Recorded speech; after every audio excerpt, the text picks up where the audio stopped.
It's my pleasure to welcome all of you and to briefly introduce Dr. Charlotte Lee. Currently, she is a Minerva Fellow in the Department of Political Science at the Air Force Academy. It's a very prestigious fellowship that she has. In her other life, she is a professor of politics, government at Hamilton College in upstate New York. Those of you who are familiar with the Finger Lakes region of upstate New York, that's where Charlotte is in the political science department or the government department there. We're very pleased that she's here. She participated in the high school symposium just a couple weeks ago and introduced our film and handled the questions that were associated with the film at the end of that symposium. So please welcome Dr. Charlotte Lee.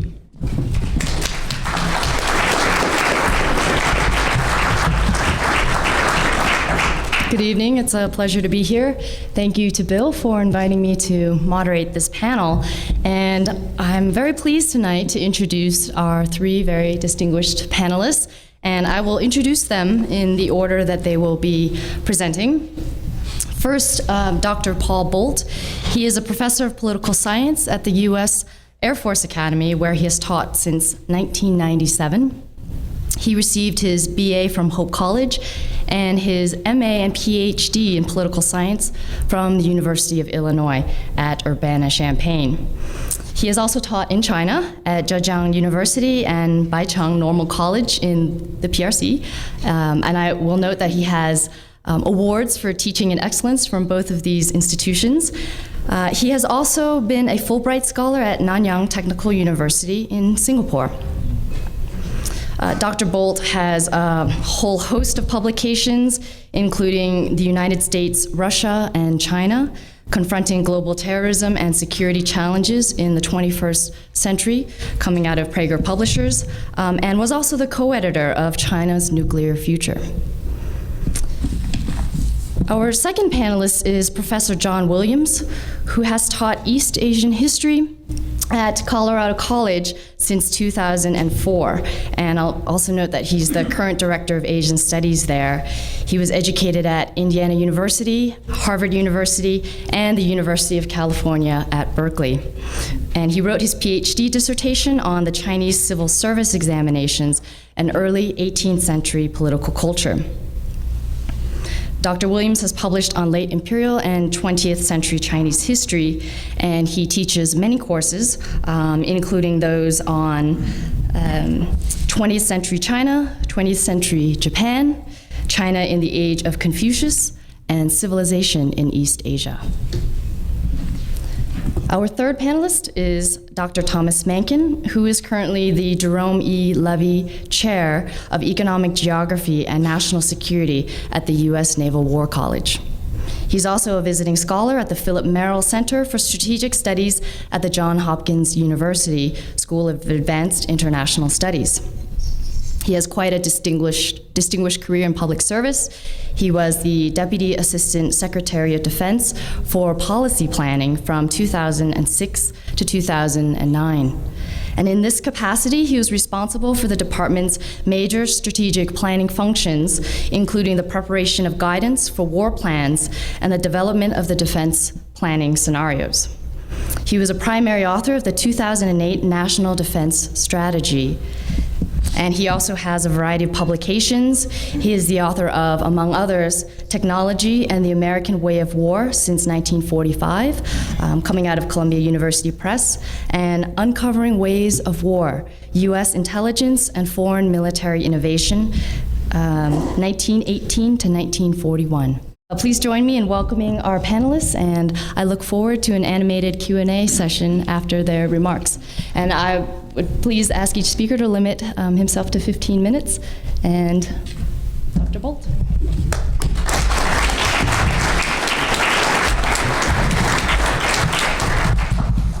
Well, good evening. I'm pleased to be here. I kind of feel like I should introduce someone, but there's nobody left, so...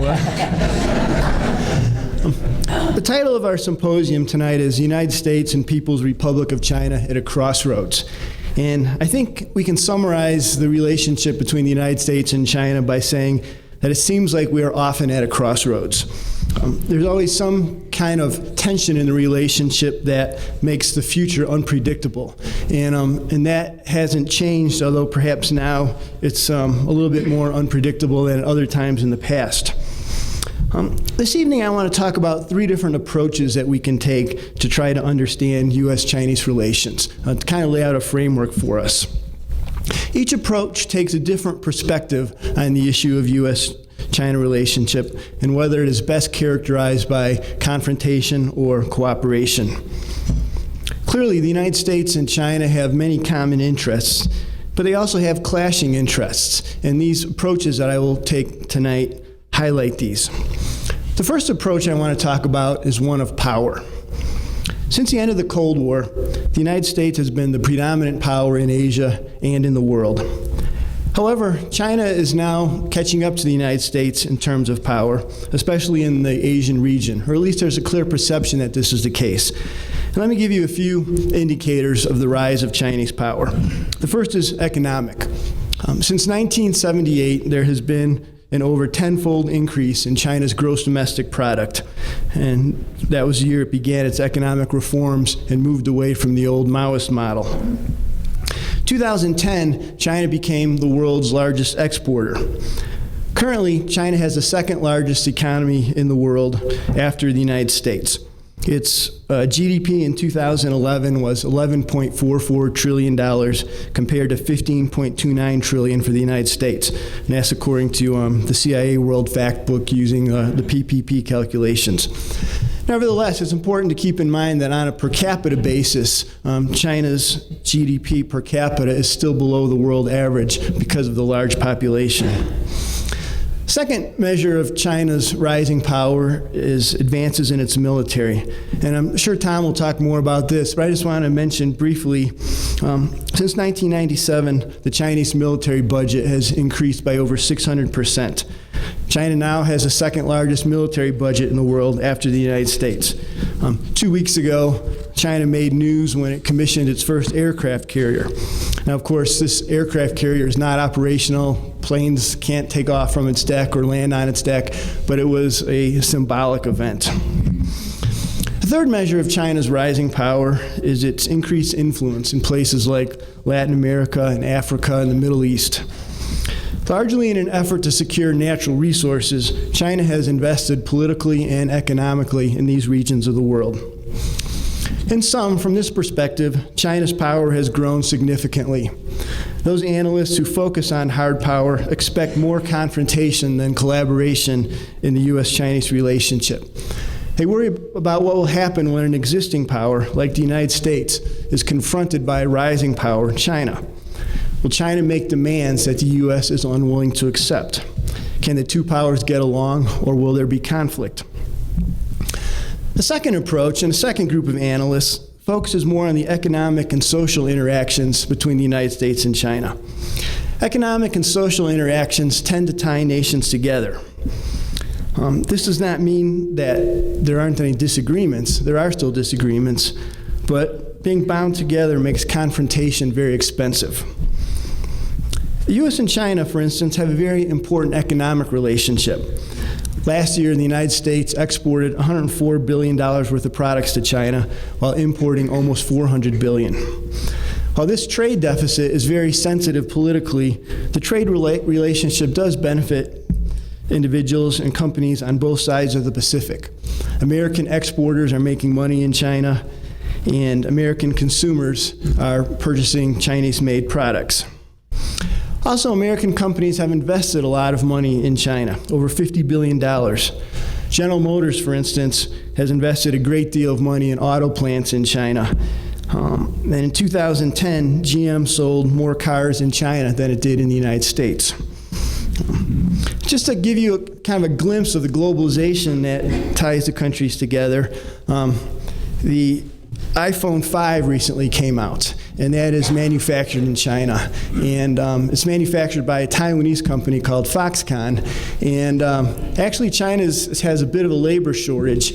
And so Apple really wants to turn out the new iPhone. And so local Chinese governments are going out and recruiting workers and taking students and basically saying, you're going to work in these factories for a while. So you have the Chinese government aiding a Taiwanese company making the iPhone 5 for the world market to profit Apple, an American company. Chinese investment in the United States is also increasing. It's expected to reach about $8 billion this year. And as we know, China is also America's biggest or second biggest banker, and it has loaned the United States $1.17 trillion through holdings of U.S. treasuries. Another important interaction between China and the United States is tourism. 1.1 million Chinese visited the United States in 2011, and this is expected to double in the next couple of years. They spend more than visitors from other countries, and so the American tourist industry loves Chinese visitors. 2 million Americans visited China in 2010. Another area of cooperation is in the realm of adoption. Americans have adopted over 70,000 children from China in the last 15 or 20 years. Sports is something that ties the countries together too. The Beijing Olympics were extremely popular in the United States, and the NBA is extremely popular in China. People are crazy about Jeremy Lin and other stars. Even in military affairs, where you'd expect to see very little cooperation, there has been cooperation between the United States and China in suppressing piracy in the Gulf of Aden. So political scientists who look at the economic and social interactions between the United States and China tend to be a little bit more optimistic, focus on the cooperative side of the relationship. Because each side benefits from these interactions, agreements are seen, or disagreements are seen as being more likely to be settled peacefully. Now going on to a third way of looking at U.S.-Chinese relations, and that is perceptions and fears. What does each side fear about the other side? Many in China fear that the United States is trying to undermine China's government because it's communist. They fear that U.S. support for the Dalai Lama is an effort to create chaos in China. They fear that U.S. support for Taiwan is meant to divide China. They fear that U.S. military personnel in South Korea, Japan, Afghanistan, and elsewhere are meant to encircle China. And they fear that a shift in U.S. military forces to Asia is designed to stifle China's legitimate interests. On the other hand, Americans have many fears about China too. They fear that China will attempt to undermine democracy in various parts of the world. They fear that China will achieve economic success by violating international economic norms. They fear that China's military will attack Taiwan or neighboring states. They fear that the U.S. will be marginalized in Asia by a rising China. And the process of leadership changes in both China and the United States help flame those fears a little bit. Now, these attitudes that I've talked about are functions of both the power shifts and the transactions that I've talked about. However, they also reflect some of the broader issues of history, national identity, and nationalism, and reflect the fact that Americans and Chinese tend to see the world very, very differently. Personally, in my own view, I've become a little bit more pessimistic about the U.S.-China relationship over the last year or two. I've lived in China, I've taught there, I enjoy being in the country very much, and I've always been optimistic about the relationship. But I think there are some more reasons for concern now than there were in the past. First of all, China's development of power resources has manifested itself in territorial disputes with its neighbors. And these are not disputes over land borders. Most of the land borders between China and its neighbors have been settled, with the exception of India. Instead, these disputes are about sea borders, seas that may contain important energy reserves. One dispute is in the South China Sea, where China and several other countries claim various islands. A second dispute is in the East China Sea, where China and Japan both claim a series of islands, which the Chinese call the Diaoyu and the Japanese call the Senkaku. And interestingly, The Economist last week on their cover said, could China and Japan really go to war over these barren rocks? And the answer they give on the cover is, sadly, yes. The article is a little bit more subtle, but there's concern that a ship could be rammed and sunk, which would start a process of crises that would be difficult to stop. And the United States, of course, is involved in both of these disputes in the sense that we have an interest in freedom of the seas, and we have treaty relationships with Japan and the Philippines. Even some Americans, I think, more integrated with China through business seem to be more pessimistic. McGregor, for instance, has recently written a book about how it's becoming more difficult to do business in China due to the growth of state-owned enterprises in China. Also, I think some of the changes that are occurring now in Chinese politics make the relationship a little bit more dangerous. In a sense, there's been a democratization in Chinese foreign policy. And what I mean by that is that there are more voices having an influence over foreign policy. This includes exporters, the People's Liberation Army, state-owned oil firms, nationalists, etc. Now, normally when we think of democratization, we think of it in a good term, but here I think that may not be the case, as there's no legitimate means to channel these voices or to oppose them. Similarly, I think we see a weakening of the Chinese leadership. No one has the standing of a Deng Xiaoping anymore, which causes much more negotiation within the leadership on how to solve some of these problems. Furthermore, I think China is going to see increasing economic difficulties itself. There are real questions about what its economic growth rate is right now. Some people think it's not growing at all. And I think that unless China can change its economic model, it's going to be stagnant for a while, and there are strong political forces which are going to make it difficult for China to change that model. The net result of these changes in domestic politics in China, I think, is greater reliance on nationalism for the legitimacy of the Chinese Communist Party. And we've seen that in recent weeks in some of the anti-Japan demonstrations. However, one piece of potentially good news, perhaps, is Taiwan. We used to always hear about the fear of a crisis in Taiwan sparking a war between the United States and China, and you don't hear about that anymore. Ever since Ma Ying-jeou was elected president of Taiwan in 2008, relations between China and Taiwan have improved, and even the opposition DPP party in Taiwan is taking a much softer line toward China now. So it's still a source of friction with potential future trouble, but it is thankfully off the radar screen right now. To conclude, there are confrontational elements and there is collaboration in the U.S.-China relationship. There is suspicion and there is cause for hope. But the bottom line, I think, is that each country needs the other. And I hope that with strong leadership backed by informed citizens, the United States and China can cooperate in our shared interests and compromise in areas where we disagree. However, it won't always be easy. Thank you.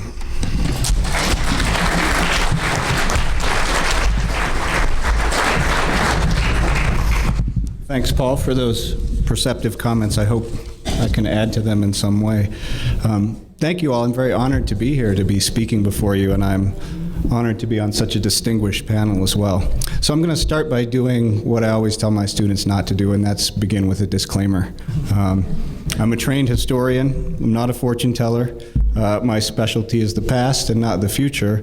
Although I should point out that in China, historically, the practice of history grew directly out of divination and was always viewed as a reliable guide to the future, or at least the present. And that in our society, we also ascribe to history kind of an oracular function, although much has been ceded to economists on that score these days. But I do believe that history matters in two ways that I'll try to just speak a little bit about tonight. One, it often reminds us of relevant other factors to any given situation that lay outside the current media cycle, and that's useful. So in this connection, my premise for this evening is building a little on Paul's remark, and it's pretty simple that the domestic situation in both countries conditions the way they deal with each other and conditions relations between the two. So I'm going to try to fill in some of those blanks for you tonight in terms of Chinese society. And in spite of our own vision of China's government as sort of a totalitarian cum authoritarian regime, which I don't dispute, in its fundamentals, I'd point out that that vision as we have it kind of dates to a Cold War period. And I'd just add, and it was reinforced by Tiananmen Square, of course, and continuing control of the internet, censorship. But I'd point out that most of the, or many at least, of the serious social problems that China faces today have their historical origins in the reform era and not the Maoist era. Now, these problems are not necessarily the result of misgovernment, although misgovernment certainly can make them much worse. But they're almost always the result of the socioeconomic transformation that's been taking place in China over the last generation, and on a sort of quantitative scale, at least, that's unprecedented in history. So the second way that history is relevant, and if hopefully I can get there, if not, we can do it in Q&A, is that the way people remember the past, the way they remember that, conditions their approach to the present. So what I'm going to try to do is talk about a few of the societal problems Chinese society faces, and also on the political front, and then conclude with some remarks on history and Chinese nationalism. So in terms of society, I think China's often a lot more diverse a society than we think of. So I'll just talk about three sort of areas of diversity and social issues. The first is ethnic, the second geographic, and the third is demographic. So in terms of ethnicity, it's often cited that China's 90% Han Chinese, right? But the PRC is in fact comprised of 55 official ethnic minorities. And you're well familiar with the cases of Tibet and Xinjiang, which, as Paul pointed out, not only is those issues destabilizing themselves, but the approaches of other countries to how those issues are handled also condition Chinese responses. Xinjiang, Western China, is also a place of ethnic conflict as well, and the kind of fears about that are also connected to the comments Paul made. There are other ethnicities, however, that also are important to understanding Chinese foreign relations. I mean, one example I would give are ethnic Koreans. For geographically and socially, they're right in the middle of China's refugee issue with North Korea, and therefore also its relations between North Korea and the West.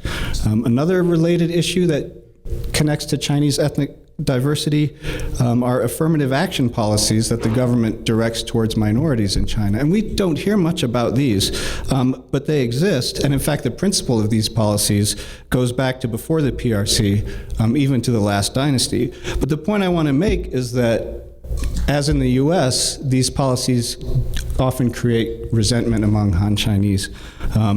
That they feel that such policies, whether it has to do with education and so forth, are unduly advantageous to minorities. So this also creates some social problems. Geographically, China is a nation that, like the United States, is subcontinental in scope. This creates an enormous arena for the competition of regional, political, and economic interests. And these will always color the practice of Chinese politics, I would argue, regardless of the political system that obtains. It affects everything from college entrance examinations to military command regions to horse trading at party congresses and so forth. I guess, but the most geographically based social divide I want to talk about is that between rural and urban. In 2010, more than 50% of Chinese lived in cities for the first time in history. And this is kind of an important threshold in the transition of a nation to an industrialized economy, but it creates big problems for China. In that year, the floating population of migrant laborers passed 220 million. Now, it's since shrunk in connection with some, but not a lot. But that figure of 220 million, that would make that floating population by itself the 5th largest country in the world. Migrant laborers build Chinese cities. They also assemble consumer goods for the US market. They often, usually, do not have legal urban resident status. So on top of whatever goes on at the job site, at the Foxconn factory or whatever, they're also disadvantaged in terms of other urban residents. Less access to quality health care and education, for example. And for their part, urban dwellers often associate migrants with crime, poverty, and they discriminate accordingly. And this is a continuous source of social tension. It's, of course, the urban areas of China that are wealthy and the rural areas that lag. But I'll point out that some of you are familiar with the Bo Xilai situation, which I'll mention in a minute. Part of his popularity, because he was very popular among ordinary people, were his initiatives to smooth the way for urban migrants to gain urban residency status. Okay, so the third area is demographic. That floating population I'm talking about, their average age in 2010 was 30, so that makes them very young. Diversity in Chinese society is often defined as much by when you were born as where you were born. And in that connection, I'd also point out that within 40 years, China will be home to half a billion elderly people. This will be 1/3 of the population at mid-century. And this is going to be an enormous strain on the country's resources. There's also the effects of the one-child policy, which has skewed male-female ratios and created a glut of unemployed or underemployed single young males. And as a historian, I can tell you that those are the people that have traditionally provided the backbone of rebellion in the dynastic as well as the modern era. And there's a lot of those guys running around right now. Okay, am I doing okay? All right. Domestic politics, the leadership transition. Paul has commented on that a little. I'll try to just build maybe on those. When I was here in February, I was honored to participate in the Council's World in 2012 panel. In my remarks, I pointed out the 18th Party Congress that's coming in November now. The main point was that this is a once-in-a-decade leadership transition, and that for most of 2012, any major policy initiatives or political developments would be on hold in the run-up. Well, I was wrong about that, or at least about the political developments anyway, because shortly after that, the Bo Xilai affair exploded.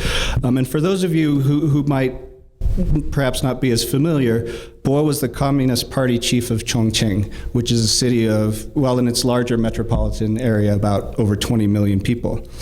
He had pioneered the so-called Chongqing model.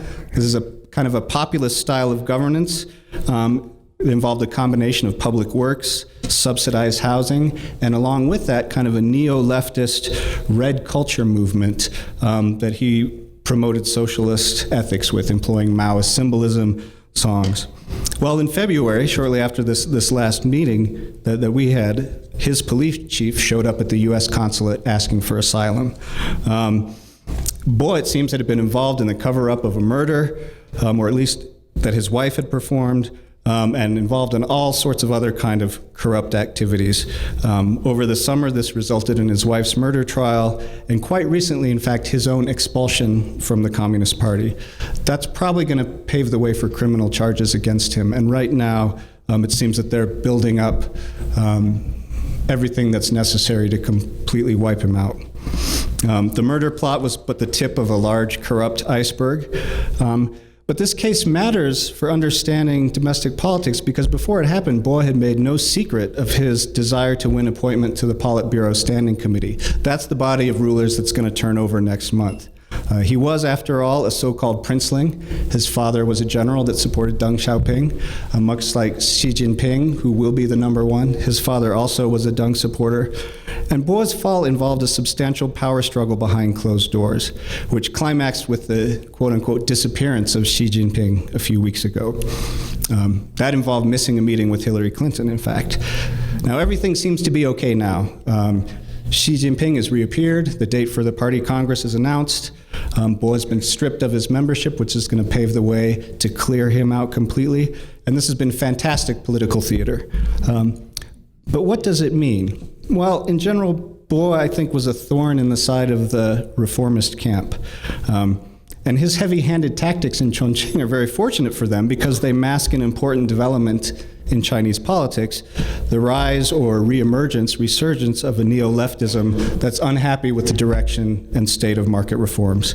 They also allow him to become a scapegoat for the most universal problem in Chinese politics, which is official corruption. But that's why it's significant that in the wake of his expulsion from the party, leftist intellectuals in China are going out of their way to say that his fall has nothing to do with the so-called Chongqing model. It's just about corruption. So in other words, yes, loose morals, but what he stands for, there's an attempt to recover it. So the simple point here is that Chinese politics are not monolithic and that the proclamations of party unity that will no doubt accompany the transition shouldn't obscure the fact that there are major policy divisions in Chinese leadership, which I think Paul drew attention to in his comments, and that includes relations with the U.S. But also, so much like American politicians, Chinese leaders know that they and the world benefit from a healthy Chinese-U.S. relationships. But also like American politicians, in the run-up to our own leadership transition or non-transition, there are very few short-term political gains to be had from promoting a constructive approach to this relationship, and many more to be gained from not being soft on America, or at least appearing not to be soft. A central reason for this has to do with Chinese nationalism, something much in the paper these days, so I'll close my remarks with some brief comments in that regard. In the anti-Japanese protests a couple weeks ago, I was taken by a photo of riot police standing in a line in front of the protesters, and all the protesters were holding up signs of Chairman Mao. Now, why would that be? What does Mao have to do with the Diaoyu or Senkaku Islands? Well, there's a simple answer, and that's that Mao secured China's independence, right? He could have been a tyrant, his policies stunk, he created a murderous political culture, but he's also George Washington. He also fought Japan. But I think I actually want to draw attention to something more complicated than that, and that's that expressions of popular nationalism are the only permissible form of public political protest in China. And as Paul said, the party has staked its legitimacy on nationalism. And so the thing about the islands is not necessarily always about the islands. It's certainly about history. The fact that this has to do with Japan relates closely to the wartime history, Japan's perceived failure to repent, and so forth. But it's also about something else. It's also about protesting the current state of society in the one allowable way. So this, in closing, I'd say this issue of Chinese nationalism can be tricky for the U.S. because it's so rooted in history. For example, Korea may be the forgotten war in the United States. It's not the forgotten war in China. It's very strongly remembered when U.S. troops and Chinese troops fought. The 1998 Belgrade Chinese embassy bombing by NATO forces, that may almost be forgotten here as well, but not there. So the closing point is that like Americans in terms vis-a-vis China, Chinese have a ready-made narrative about the United States as an antagonist or an enemy. And so when our politicians call them names in service of domestic political games, in China, that's always going to be read as anti-Chinese. And this popular volatilism is national. As the Japanese novelist Haruki Murakami said recently, it's like cheap alcohol. You feel empowered and enraged when you're out there on the streets waving the flag, but the next morning you have a terrible hangover. I'd point out that a drunken brawl between China and the U.S. would result in a heck of a hangover for both countries. So we need to be cognizant of the way perceptions play into this. Maybe shift the narrative to the second realm that Paul was talking about. I don't dispute that there are areas of conflict, that we should mediate trade disputes. What I hope, though, is that this larger political environment in both countries will not unduly affect the adjudication of these issues. Thank you.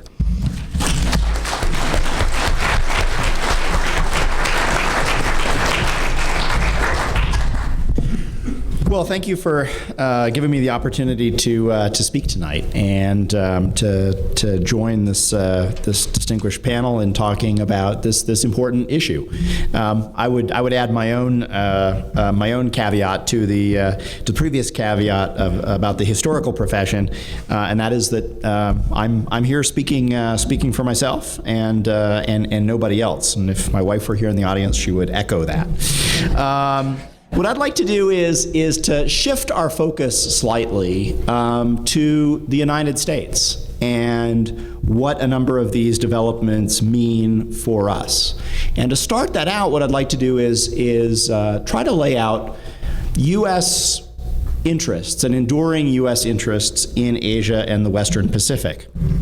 Now, my list is not one that you will find in any U.S. policy document. And as a recovering policymaker, I actually find it refreshing to be able to speak directly about U.S. interests. Rather, what I've done is inferred U.S. interests from a pattern of behavior that the United States has exhibited in some cases for the better part of a century. And I think thinking about these enduring U.S. interests can help us as we try to assess China's military modernization and what it means for us today and what it may mean for us in the future. The first interest that the United States has pursued, indeed a central interest and objective of any government, is the protection, the defense of U.S. territory and U.S. lives. Again, it's one of the most fundamental responsibilities of any government, and the United States has sought throughout its history to protect U.S. territory. Now, of course, in Asia, that includes not only the continental United States and Hawaii, but it also includes the fact that we have territories in the Western Pacific, including, for example, Guam. A second interest, enduring interest, has been the protection of our allies. The United States has a series of bilateral alliances in Asia and the Pacific, going from north to south, with Japan, the Republic of Korea, Philippines, Thailand, and Australia. Alliances which carry the force of law. And the United States has, throughout its history, acted to protect its allies. A third interest involves ensuring the free flow of goods and services, to protect the maritime commons, as Alfred Thayer Mahan put it. By ensuring the free flow of goods and services, not just in Asia, but globally, the United States has set the preconditions for globalization. The United States has benefited from that command of the commons, but so have other countries, and arguably no country has benefited more than China. The ability to reliably move goods and services has lifted all boats, if you will. Fourth is an objective that we don't talk about, let alone in official documents, but I think is a very powerful one if you try to understand the pattern of American strategic behavior across our history. And that is that the United States has acted repeatedly throughout its history to prevent the emergence of a hegemon on the Eurasian continent. The United States intervened in World War I in 1917, in part because of concerns over German hegemony. The United States intervened again in Europe in World War II because of such a concern, and in Asia because of the concern of Imperial Japan growing too strong. The United States retained a forward posture and developed a whole set of alliances because of concerns over the prospect of Soviet hegemony in Eurasia. And I think it is a question whether at some time in the future we will have similar concerns arising from the growth of Chinese power. Fifth and finally, the United States has repeatedly acted for the common good, whether in responding to humanitarian disasters, natural disasters, relieving natural disasters, and so forth. So that menu of five enduring interests, I think is something to keep in mind as we think about the future of U.S. strategy in Asia. Now, since the end of World War II, we have had a particular modus operandi for advancing our interests. We have relied upon our alliances, which I mentioned earlier. We've relied upon forward-based forces, both land forces, air forces, and forward-based naval forces. And we've used the forces that would play a key role in wartime in peacetime, both to demonstrate our presence, to deter aggression, and also to reassure our allies. I mention that because historically that's kind of a peculiar approach to go about things. And we adopted that approach using our most powerful military forces as peacetime instruments. We did that in part because of the nature of the Cold War and the particular geography of the Cold War. The prospect that war between the United States and Soviet Union could break out rapidly, could involve nuclear weapons. We had to be forward deployed to resist Soviet aggression. But again, in the broader sweep of history, it's unusual for a country to base its most potent military instruments forward. A naval historian would look at this, whether it was a naval historian of pre-World War II United States or 18th and 19th century Britain, and say that was an unusual way of doing things. But nonetheless, it's the pattern that we've followed, and we've socialized our allies to equate U.S. presence with carrier strike groups and with forward-based air forces and land forces. We've also socialized others to equate U.S. power with those instruments, including China. China's military modernization in many ways is broad-based, and it comes out of the growth of the Chinese economy and the growth of Chinese science and technology. But there's a portion of that military modernization that is particularly problematic, both for the United States and its allies. And it's the portion of Chinese capabilities that scholars in the United States have dubbed anti-access or area denial capabilities. The Chinese don't use that terminology. They talk about counter-intervention capabilities. So from our perspective, we plan on projecting power in support of our interests. From the Chinese perspective, they want to counter the ability of the United States to intervene in what they see as their sphere of interests. And I'd like to highlight three particular portions of Chinese military modernization that are particularly problematic both for the United States and for our allies, and because they're problematic for our allies, also for us.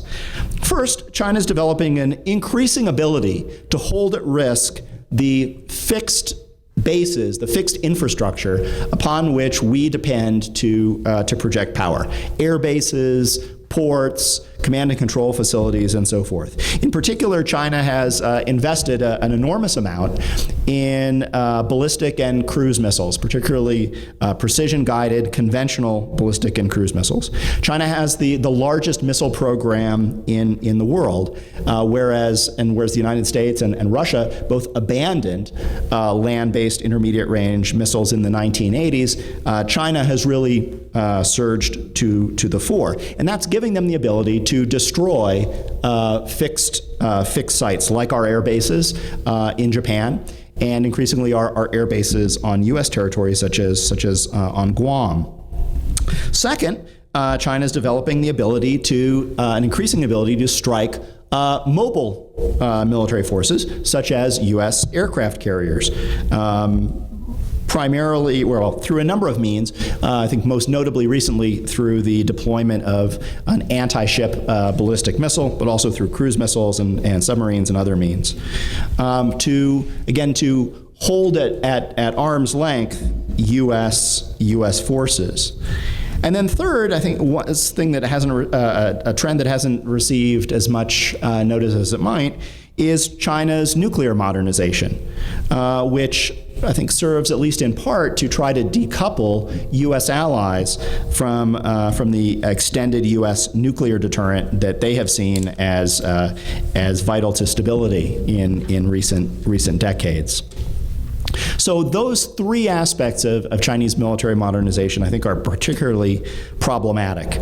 They're problematic for two reasons. First, in the short term, they drive up the risk to U.S. military forces, U.S. forward deployed military forces. But I think more consequentially, as that risk increases, so too do we put at risk our pursuit of our objectives and our strategy. That is, as the risk to U.S. forces increases, over time, our allies may doubt our will to defend them, and others may be concerned about the overall stability of Asia. Now, the United States faces three broad alternatives to try to close this gap between our objectives and our ability to meet them. The first would be to really just continue to accept greater and greater risk, to bet on whether it's a Chinese economic downturn or improving relations, but basically to try to accept greater and greater risk. That's one alternative. A second would be to scale back our objectives. In other words, to pull back from our alliances. Don't think we can pull back from U.S. territory, but to scale back what we seek in Asia. The challenge there, of course, is that that's accepting much greater strategic risk, and it's something that's easier said than done. The third alternative, and if you know enough about talks like this, you know that the third alternative is the really good one, is the need to rebalance our force posture and to rebalance our portfolio of capabilities. So to continue to be forward-based, to support our allies and to deter, but also to increase our ability to respond from a distance. Look, this is an issue that both the last administration and the current administration have seen as important. And although I think the U.S. rebalancing of military forces to the Pacific has received a lot of headlines this year, in fact, it's something that's been going on for the better part of a decade. And I think regardless of how the presidential election turns out next month, this is going to be an important issue for the next administration, and I would say the administration after that, and the administration after that. We need to begin now, I think, to ask some very, very fundamental questions about U.S. interests in Asia and our ability to meet those interests, and our ability to meet those interests with our allies, because I actually think that one of our greatest strengths is the set of alliances that we have in Asia. And I think through changes to the U.S.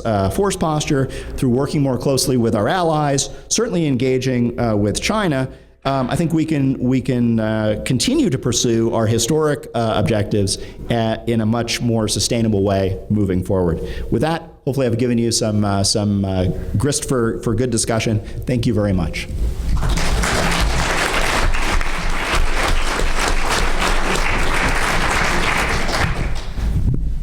Okay, we have 25 minutes for questions, and I please ask that you introduce yourself and indicate the panelist you would like to address your question. And we'll start from this side of the room and move that way.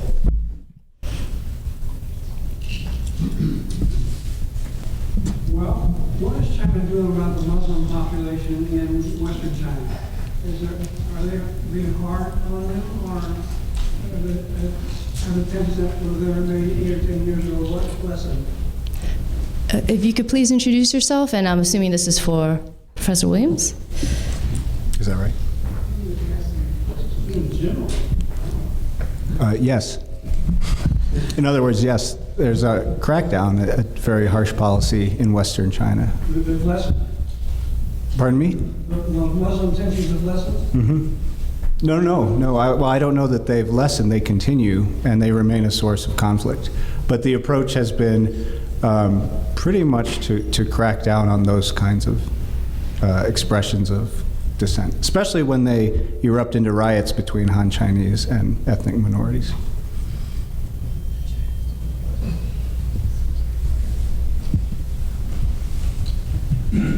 My name is Drago Lektoroslan. I'm Director of International Relations at the United States Olympic Committee. My question is addressed to Mr. Paul. What is the future of the people-to-people exchanges program, the broadest instrument of interrelations between our country and China, which goes back to almost 1971 when we established diplomatic relationships with it. Throughout the last 40 years, this CPE exchanges have had its own dynamics. looking forward in the context of the words we hear here from you today, concerns, pessimism, worries, what is the future of the CP exchanges moving forward?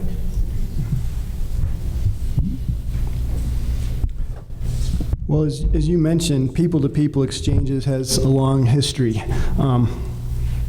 Before President Nixon visited China, the way was really open through what was called ping-pong diplomacy, with the United States ping-pong team playing in China.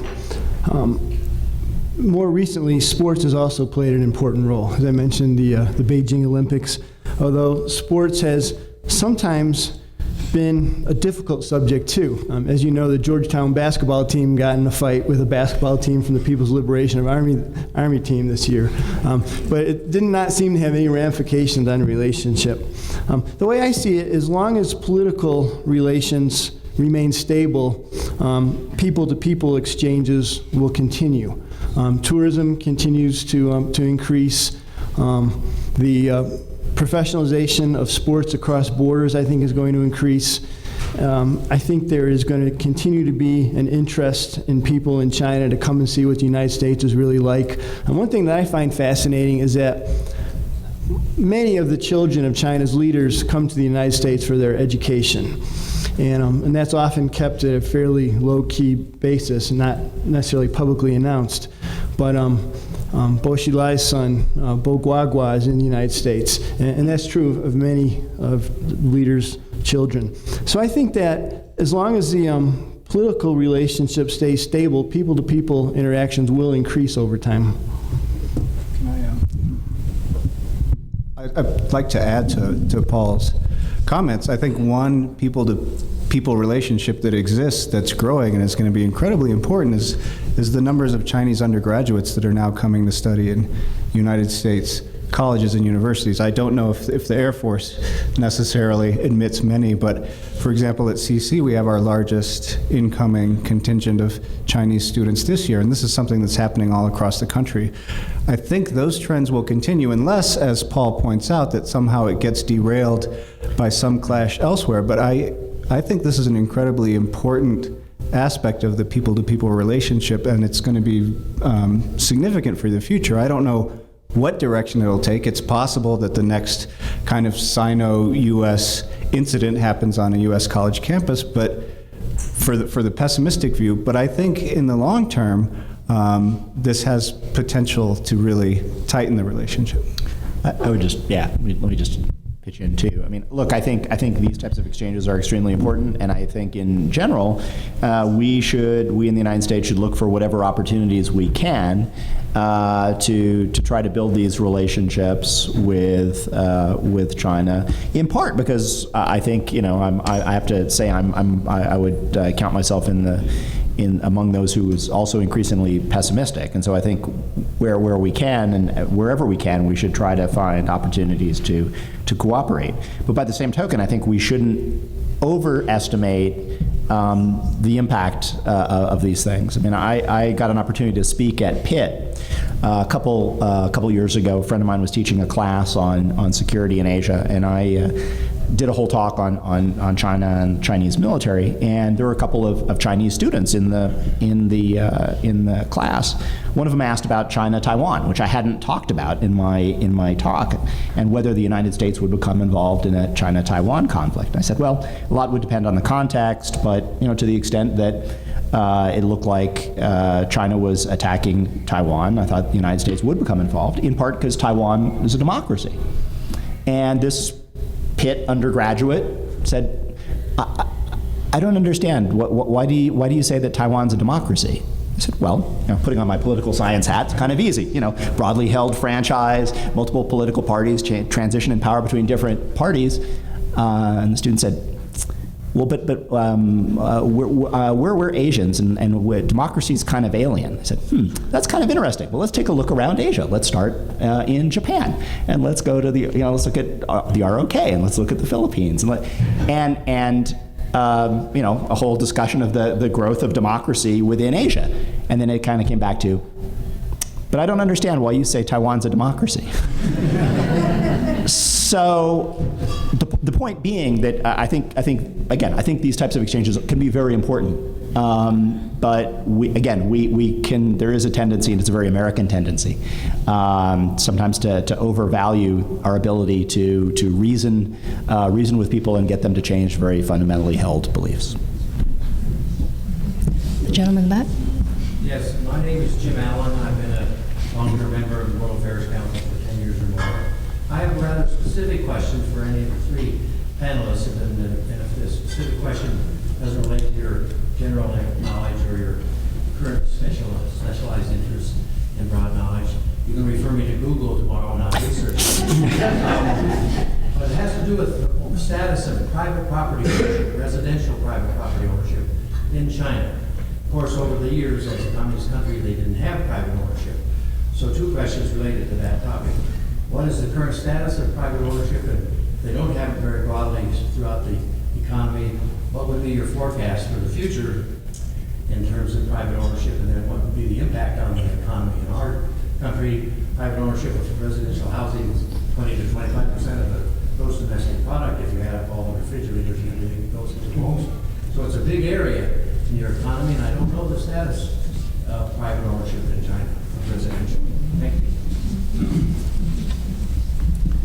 Guys? No, I have some figures here that I'm trying to find.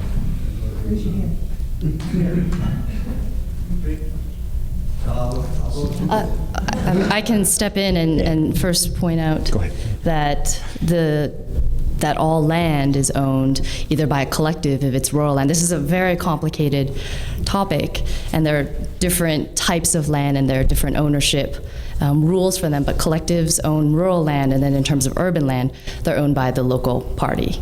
So that's the status of land, though you can own an apartment, but the land on which it sits is owned by the state. The way it was explained to me is that the residential properties are leased from whoever owns it for 70 years. So all the skyscrapers you see, residential, are on 70-year leases. Nobody knows exactly what happens at the end of 70 years. The commercial properties, which are magnificent, are on 40-year leases. And they lease from whomever owns it, whether it's the military, the government, or whatever governmental agency. So you can buy a private condo within a leased property. It's kind of like a land lease. And one of the big methods of the government getting money is by, when they sign a lease, they pay money up front, which then goes to the government and funds a lot of the activities of the government. That's what I know. It's limited, but I did ask that question.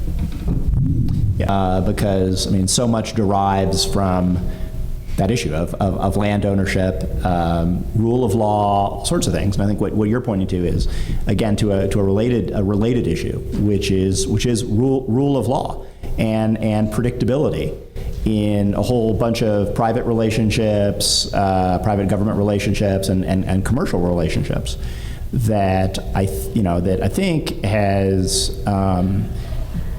been submerged as the Chinese economy has gone up at a pretty steep rate. I think the question, much in line with the other presenters, is if that doesn't obtain in the future, and I think there's plenty of good economic reasons why it won't obtain in the future, what'll be the effect of some of these very kind of ambiguous relationships? And it's very easy to see, the bubble bursting.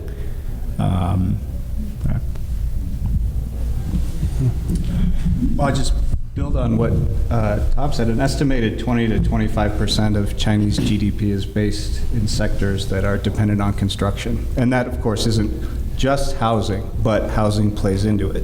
And so that affects the way kind of the economic forecast is going to go. So the complexity that Charlotte and Tom talked about is affected, has real economic gravity as well. So it is a central question.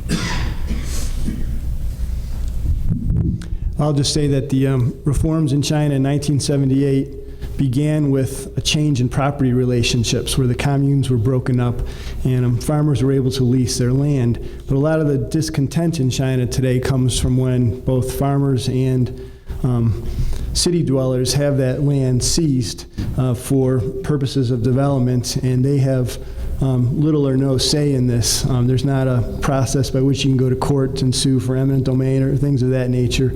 So it's a source of a lot of social tension in China right now. And I can't see land being privatized anytime soon.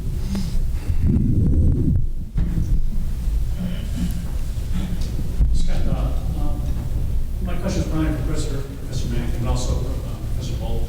On your list of investments that China is making for the future in terms of power, you spoke nothing of their investment in space, but they went so far as to actually conduct tests aggressive enough to what some people might characterize as a very cavalier manner, risk safety of flight to the astronauts on the International Space Station, as well as the investment in commercial enterprises such as communications. You didn't include that on your list. I was wondering. Time. No, but look, I mean, certainly the January 2007, ASAT anti-satellite test was a big concern, and as you say, it was reckless behavior. Because it created, tens of thousands of pieces of debris that were hazards not only, basically to all spacecraft. And I think one of the challenges, it was just one case of behavior where it was unclear the extent to which the PLA was operating under the control of the civilian leadership. Now, there's either one of two things happened. Either the Chinese military conducted that test without the knowledge of the party leadership, which is kind of a scary possibility, or that it did so with the full knowledge of the party leadership, which is also a scary possibility in a different way. And again, you see similar on a much lesser scale, though, with similar behavior when it came to the unveiling of the J-20 fighter aircraft on the day that Secretary of Defense Gates was visiting Beijing. And again, either that was just the military doing it on their own, or whether it was with the full knowledge of the party leadership. Again, both of those I think are of concern, and I think one of the concerns that I have, and it has to do with the growth of nationalism that was previously discussed, and China is sort of flexing its muscles, is the possibility for more of those types of things grows, in part because China is trying to flex its muscles externally, but also because of this the attachment of the waning legitimacy of the party to nationalism. I've had Chinese interlocutors talk about nationalism as if it's this blind force that nobody can control, and I always have to remind them that the party has fostered nationalism. And although it may be the type of thing that could turn around and bite them, but yeah, that type of behavior is very much of concern. Do you not consider it a significant amount of investment? No, I do consider it a significant amount of investment, yeah, it's something that should be of concern to the United States and to others. And the one thing I would say is, in the wake of the January 2007 ASAT test, a large number of spacefaring nations, demarched the Chinese government. I think it was also telling that the Ministry of Foreign Affairs was absolutely unaware of the test. And denied for between, I think, 48 and 72 hours afterwards that the test had even occurred, which again I think says something about where the Ministry of Foreign Affairs falls in the hierarchy, since they were apparently just totally cut out of the thing. Okay, we'll switch to this side of the room, sir. Yes, Dan Hanaway, World Affairs Council Board and Committee for International Visitors. The question I have is that, yes, there are many students from China studying in the United States, MIT, Stanford, and the like, but I also know that they're learning a great deal about technology. And could you address the effect of cybersecurity, cyber warfare, and industrial espionage once they go home? Is this for Tom or myself? Sure. I mean, I'll take the first crack at it. Look, I think it is well documented that the United States, but not just the United States, has been the victim of massive theft of intellectual property. Now, part of that is shame on us for not having enough security, but that doesn't excuse the crime overall. So I think that clearly is a concern. Now, some of that is likely official, some of it is likely unofficial. That is a concern. Look, as to students, I take a very strategic view of immigration policy. In my view, frankly, we should be offering foreign students, particularly those who come here to study in the basic and applied sciences, we should be trying to get them to stay in the United States. We should be offering them an easy path to citizenship so that they can take the intellectual property that they've developed and the knowledge that they've gained and use it for the betterment of the United States. Unfortunately, not just just in general, we say thank you very much. Now that you've graduated, go home. I think we should be much more welcoming, particularly of students that are gaining knowledge in areas that we need to keep here at home. That's just me. Yeah, I agree with Tom's answer. I mean, you're probably also thinking of the latest news about the Huawei company, right? My understanding of that situation is that it's actually not related to sort of undergraduate education, but more the founder of the company. And you're absolutely right, industrial espionage is going on constantly. I think in terms of students here, to the extent that there is a risk, we have to approach it like other areas of risk management. But I agree that the brain drain is helpful to the U.S. The money that's spent here by those students is also helpful to the U.S. So it's not that that's not an issue. I think there are spies among the student population, but a lot of them are spying on the other Chinese students for the government. So it's a complicated issue, but I'm not sure that the industrial espionage piece operates so much at this undergraduate level. Chinese companies, own companies that have implemented their manufacturing into the United States. I don't have those figures. No. It's part of the expansion strategy of China, economic expansion strategy. And it really concerns me because they've expanded into so many countries that you all didn't even mention. Good grief, Africa, India, Turkey, they've got companies all over. And this is a distinct economic expansion strategy of China. Well, I don't have any numbers. A lot of China's expansion overseas, as you've mentioned, has been to gain natural resources. And there was a case of a Chinese company trying to buy an American oil company a number of years ago, and that was blocked by the government for national security issues, or the Chinese company withdrew because of concerns about that. China has been more active in the purchase of Canadian oil companies. And some of those things are still going through the regulatory process. And so as countries get wealthier, they tend to invest overseas. And the question faced by the government is, when are those investments good for the American economy, and when are those in particular sectors where it might be considered a threat, and are the investments done in a fair way that is in accordance with the rules of the international system? So is that decision made then by the FTC and others? Is that how that's? The decision on which case?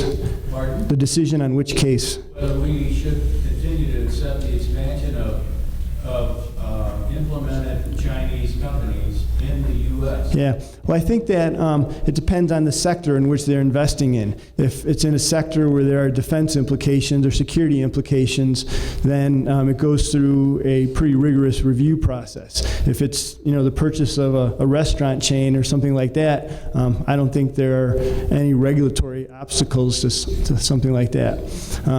Just in the past week or two, a Chinese company was denied an investment in the Pacific Northwest because it was close to a U.S. drone testing range. So there are circumstances in which those types of investments are turned down.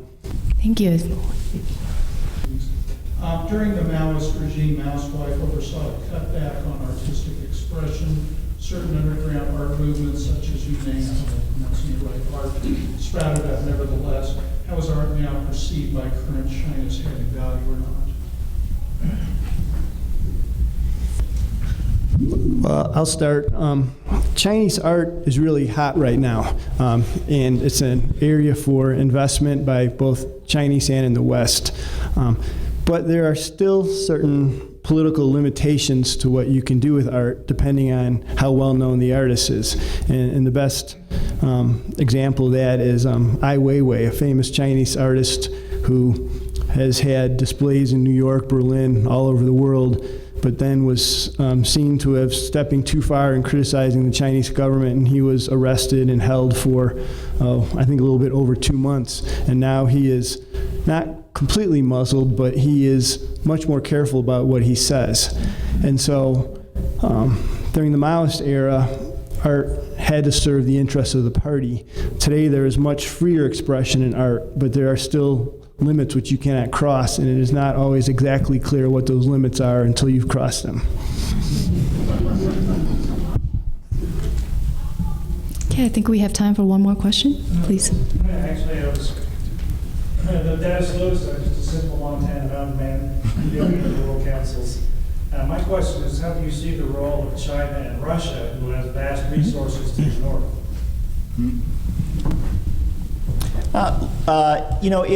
It's an interesting relationship because for a whole host of reasons, relations between China and one would expect relations between China and Russia to be a lot worse than they are. And I mean that just purely when it comes to economic self-interest. Russia has been victimized, like a lot of others, by some Chinese practices. So Russia, is China's #1 supplier of military hardware. Chinese have, on a number of occasions, documented by the Russians, among others, the Chinese have basically copied, Russian technology and then started producing it indigenously, and the Russians, it's kind of like an addiction, though. The Russians will stop sales for a little bit, but then they'll go back to the well because the Chinese have the money. But there also is, I think, increasing concern among in Russia about China's rise, China's growth, particularly in contrast to Russia's sort of informal retreat from the Far East and the depopulation of Siberia. Some of this is kind of xenophobic on the Russian side, but there is considerable concern. That having been said, I mean the relations tend to be fairly good, and in fact, very almost unnoticed outside of the area. At the end of the Cold War, Russia and China concluded the world's largest arms control agreement to basically demilitarize their border, and in part it's that demilitarization that's allowed China to concentrate kind of on other areas. I think that would be something to. The Russians have also expressed concern about China's missile program, whereas Russia got rid of its intermediate range forces. The Chinese have built theirs up. So as I say, it seems to be a relationship that's kind of defying gravity in a lot of ways. We'll have to see how it goes in the future. Okay, thank you all for some very fine and stimulating questions, and please join me in thanking our panelists.